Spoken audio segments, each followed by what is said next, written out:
Practice squad week 7. You know why 10 is afraid of 7? Why? 7, 8, 9. Dear Andy Reid, after going 0-2 in your last 2 games, fans are falling off the Chiefs bandwagon, but not me. I will never leave your side, ever. You're an Eric Berry away from being undefeated at the top of the power rankings. But you can reach your ultimate goal without him, and you will. Just trust me, and trust in yourself, you mustachioed maven.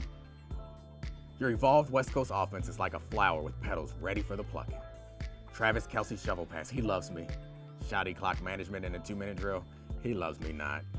Showcasing Kareem Hunt and Tyreek Hill, he does love me. And you turn Alex Smith from a bust to a respectable game manager who can go down in the history books alongside Joe Flacco and Brad Johnson as dudes who could win a Super Bowl. There's no reason Alex Smith's small hands should hold him back. It's 2017. Little hands can do anything. When I close my eyes at night, I see waterfalls of Gatorade splashing down on your polyester half sip. I see the reflection of the Lombardi Trophy in your eyes as they well up with tears.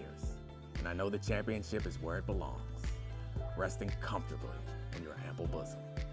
One day I hope to be in your presence as you calmly release a savage 15-turn play from the jungles of your mind into the otherwise mundane world of the NFL. Later, we'll recount your most titillating plays, laughing at the befuddled linebackers chasing decoys while the ball zips over their heads.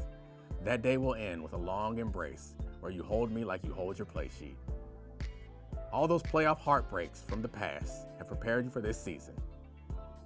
So go, you glorious golden mound of offensive genius, and grab your destiny from the cold hands of fate.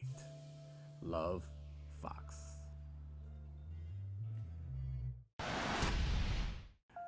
Welcome back to another edition of Pay That Man, where we highlight the brokest professional athletes, the college ones. We're going to start down in Tennessee with my favorite player, defensive back, Rashawn Golden. Yes, you know who I'm talking about. The guy who reminds you of that feeling when your team's getting dragged, but your homie got his.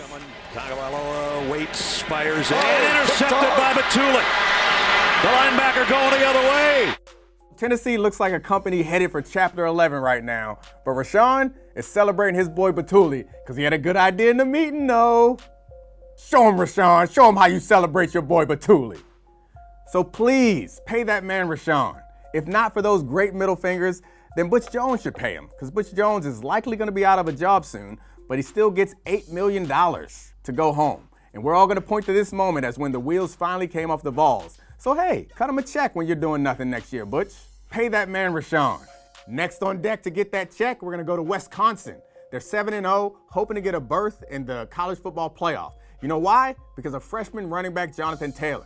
Watch him as he continues to keep churning through initial contact. And that's where you know you've got a special running back.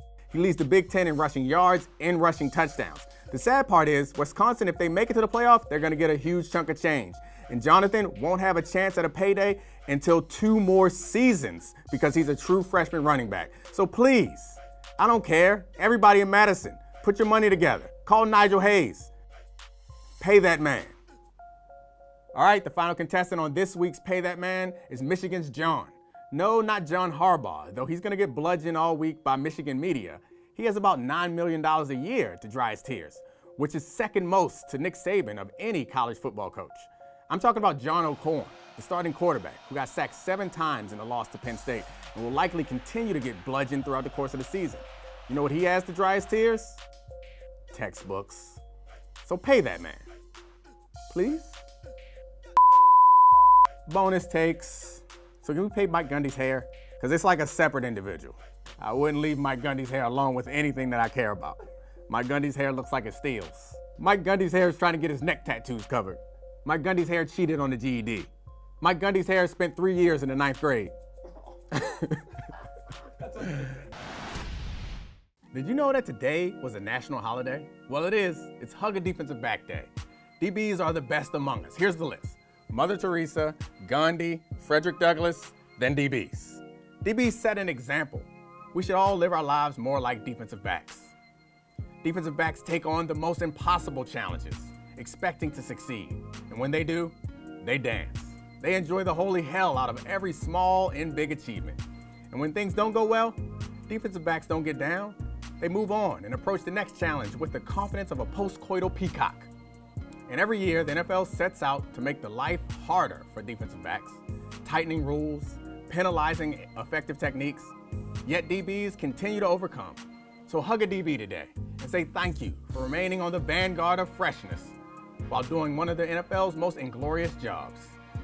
So this coming weekend, if your DB gives up a touchdown, don't get mad at your cornerback. Have your corners back. So hug a DB today.